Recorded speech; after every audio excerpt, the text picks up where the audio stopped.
For over 40 years it's been a silent wanderer.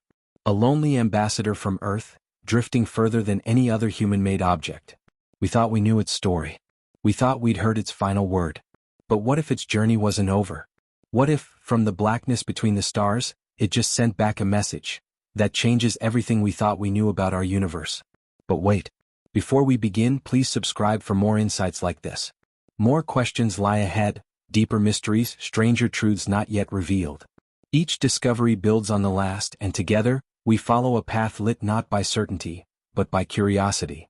Share your thoughts in the comment section. Let's continue. What if I told you that a piece of us, a small, forgotten ambassador from Earth, is still talking? Not from Mars, not from Jupiter, but from a place so far away it's almost impossible to comprehend. This isn't a new discovery. It's a reawakening of an old story we thought was over. For nearly half a century, Voyager 2 has been our eyes and ears in the void. Launched in 1977, this little probe, no bigger than a small car, has a travelogue that reads like science fiction. Think about it. It's seen things no human has ever laid eyes on. It gave us our first close-up look at Uranus and Neptune. It flew through the rings of Saturn and danced past the great red spot on Jupiter. Every single one of those moments, that was Voyager 2's gift to us. We sent it out there to explore, to push the boundaries of what's possible. And for decades it did just that. Then, slowly it started to go quiet. The signals got fainter. The distance grew. It passed through the heliopause, the boundary where our sun's influence ends, and entered interstellar space. It was a historic moment, a true farewell. We knew its journey would eventually end in silence. We prepared for it. So, when the first faint, garbled signal started coming in a few weeks ago from a place it shouldn't even be transmitting from, the scientific community didn't just get excited, they got scared. Why was it still talking? And what was it trying to say? The signal wasn't what they expected. Not a routine status update, not a final goodbye message. It was something else entirely. It was messy, fragmented, and nothing like the clean, consistent data we've been receiving for over 40 years. It was almost like it was fighting to get through. Imagine trying to talk to someone on the other side of the planet using a tin can and a string. That's what this felt like. But why? The initial thought was simple: a malfunction. Maybe a component was failing, a final electronic gasp before permanent silence. That's the logical, comforting explanation, right? But the data told a different story. They ran every diagnostic they could. They checked every system, every antenna. Everything looked fine. The probe was still in good working order. So if it wasn't a malfunction, what was it? The more they analyzed the transmission, the more puzzling it became. It was laced with static, but buried deep within the noise were patterns. Not random ones, but highly structured sequences that looked like information. It was like finding a secret message hidden in plain sight, camouflaged by a cosmic thunderstorm. The feeling in the room shifted. What was once professional curiosity became a nervous, almost breathless anticipation. Something was happening out there, something unexpected and powerful. It was as if Voyager 2 had a secret to share, but the journey home was breaking its voice. Every decoded bit of data only added to the mystery, revealing a transmission that was deliberately complex, almost alien in its design. And the destination of that message? It wasn't just to Earth. It was broadcasting across the universe, a beacon to anyone, or anything, listening. This wasn't a one-way street anymore. It wasn't just Voyager talking to us. It was as if it was connected to something. Like it had become a cosmic switchboard. The signal it was sending back to us was a fraction of what it was transmitting out into the vast, silent void. Think about the implications of that. For over 4 decades, our little probe was a passive observer. Now it's an active participant. It's a messenger. The question became, what is it a messenger for? This changed the whole mission. The focus shifted from receiving a transmission. Was it an interaction with a rogue celestial body? Or was it a different kind of encounter? An encounter we've only ever dreamed of? The sheer, almost unbelievable complexity of the signal structure started pointing to a single, terrifying, and thrilling conclusion. It wasn't a simple signal. It was a signature. A signature that felt intentional. We sent Voyager 2 out there with a golden record, a message in a bottle for the universe. We wanted to say, hello, we are here. But what if it didn't just deliver our message? What if it received one in return? What if its journey all these years wasn't just about exploring the unknown, but about listening for a whisper in the dark? And what if, just now, it finally heard something, and it's trying to tell us about it? The echo from the abyss wasn't a dying gasp. It was a new beginning. But what did that message actually say? The answer is more profound than we ever imagined. So the signal was confirmed. It was real, it was complex, and it was undeniably not a malfunction. But what was it? This wasn't like a broken radio signal. This was a whole new language. Imagine trying to read an ancient text with a dictionary for a different language.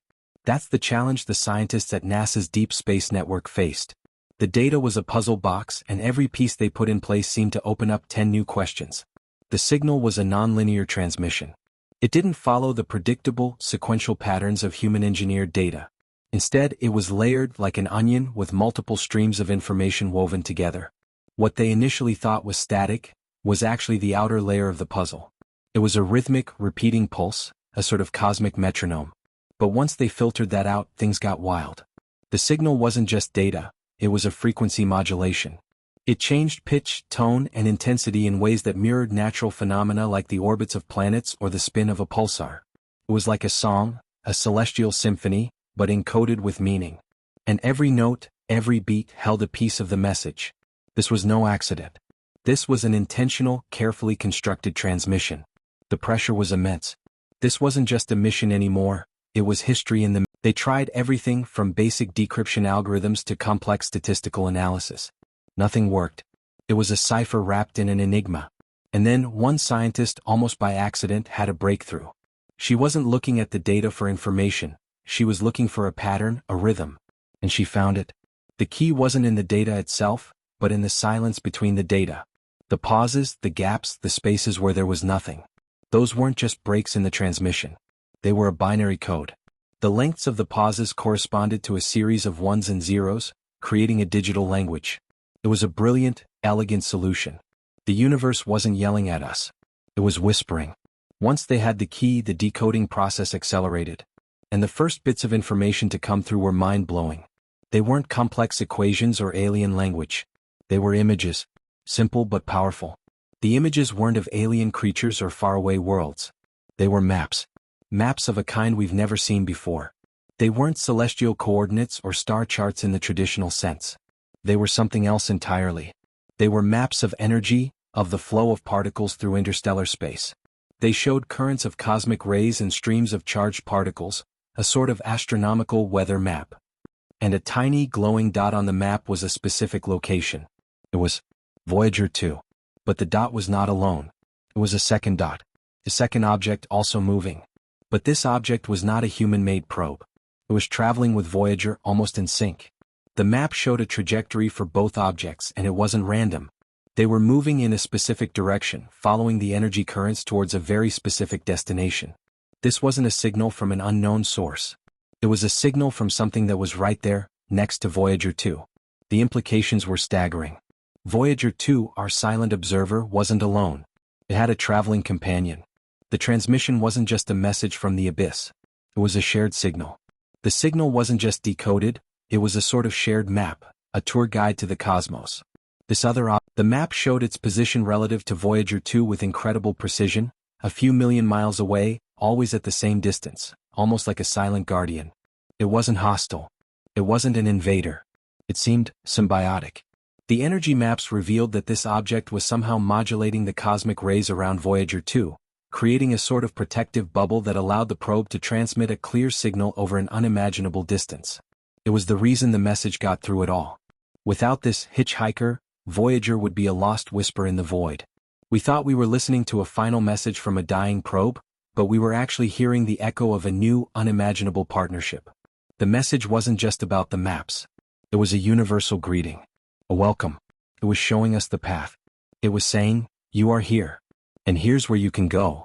The realization hit the scientists like a shockwave. This was not a random encounter. It was an intentional meeting. It was a response to our little golden record. Our message in a bottle was found. And the universe didn't just write back, it sent a guide. A guide that now travels with our little probe, sending us updates from the edge of the galaxy. The question isn't whether we're alone anymore. The question is, what do we do with this information? What does our next move look like? We cracked the code. We saw the maps. We understood that Voyager 2 wasn't alone. But the biggest question remained, what was the actual message? What did this silent companion want us to know? The energy maps were just the beginning. As scientists dug deeper into the layered transmission, they discovered a more profound message embedded within the patterns. It wasn't spoken words, not even symbols we could immediately recognize. It was something far more fundamental. It was a depiction of universal constants. Think about it. The speed of light, the force of gravity, the fundamental particles that make up everything. These aren't human inventions. They're the bedrock of the cosmos. The signal was essentially a cosmic Rosetta Stone, translating the universe's basic laws into a form we could comprehend. It showed how these constants interplayed, creating the very fabric of space and time. It was a physics lesson, delivered from the edge of our galaxy, presented in a way. It was a gesture of shared understanding, a way to say, we understand the universe in the same way you do, at its most basic level. This wasn't just data, it was a conversation starter, an invitation to a shared scientific journey. And then, within this framework of universal laws, a new layer emerged. It was a dynamic model, not static images. It showed how these constants could lead to the formation of stars, galaxies, and eventually, life. Not specific life forms but the conditions for life. It was a guide, showing the pathways through the cosmos where complexity, evolution, and conscious beings could potentially arise. It was a blueprint for universal life, and it suggested that these conditions were far more widespread than we ever dared to imagine. This wasn't just a map of where Voyager was going. It was a map of possibilities, a whisper of countless worlds. The message wasn't a warning. It wasn't a threat. It was an invitation. The object accompanying Voyager 2 wasn't just observing, it was guiding. The message contained directions not just for Voyager but for us. It outlined a trajectory, a path through interstellar space, that minimized risk and maximized efficiency. It was like a cosmic navigation system, showing us the fastest, safest route to an unknown destination. But what was that destination? The message itself didn't explicitly state, "Come here." Instead, it presented a destination that was defined by its unique energy signature. A place where the universal constants converged in a way that was profoundly stable and incredibly rich with potential. It was a sanctuary, a nexus point. A place where, the message implied, similar consciousnesses might gather or originate. This wasn't a call to war, or even a scientific expedition in the traditional sense. It felt more like an offering. An offer of connection, of shared discovery. The very act of this unknown entity guiding our tiny probe, nurturing its signal across unimaginable distances, spoke volumes. It wasn't a one-off encounter. It was a continuation. A reaching out across the vast emptiness. The scientists, initially overwhelmed by the sheer data, began to feel something else. Not just awe but a deep sense of responsibility. This wasn't just a scientific breakthrough, it was a moment of profound cosmic significance. Our golden record had reached its intended audience, and they had responded. They had shown us that the universe isn't just vast and empty. It's interconnected, pulsing with life and intelligence, communicating in ways we're only just beginning to understand. The message wasn't just for scientists. It was for humanity. It was for every single one of us looking up at the night sky and wondering, are we alone? So what now? We have the message. We have the map. We know we're not alone. This discovery shifts everything. It redefines our place in the cosmos. It tells us that the universe isn't a silent, indifferent void, but a vibrant, living tapestry. The hitchhiker with Voyager 2 continues its journey, still sending its dual transmission, a constant reminder that the conversation is ongoing. Our little probe, once a symbol of human ingenuity, has become a bridge. It's no longer just exploring, it's communicating on behalf of all of us. The immediate future involves intense study of the message, understanding every nuance of the universal constants and the potential pathways to life. But beyond that, beyond the science, lies the biggest question of all. Do we answer the invitation? Do we send another probe, perhaps a human mission, along the path that has been revealed to us? This discovery changes our perception of our future as a species. It pushes us to look beyond our planet, not with fear, but with a renewed sense of wonder and possibility. It demands that we think bigger, dream bolder. Voyager 2's final, unexpected transmission isn't an ending, it's a beginning. It's the opening of a new chapter in humanity's story. A chapter where we are no longer confined to our solar system, but are invited to explore the broader, living cosmos. It forces us to ask ourselves, what kind of galactic city can you even imagine? 40+ years of silence, then a message that reshapes everything. It's a lot to take in, isn't it? The universe just got a whole lot more interesting and a little less lonely. What do you think this means for us? For humanity's future? The thought that something out there reached out, guided our little probe, and sent us an invitation, it's truly breathtaking. If this story sparked your imagination, if it made you look up at the stars with a new sense of wonder, then hit that subscribe button. Join our cosmic conversation. We'll keep exploring these incredible frontiers together. And tell me in the comments below, if you could send a message back into the cosmos, what would it say? What would be humanity's response to this incredible invitation? Let's keep wondering, let's keep exploring, and let's never stop looking up. Because clearly there's always something new out there.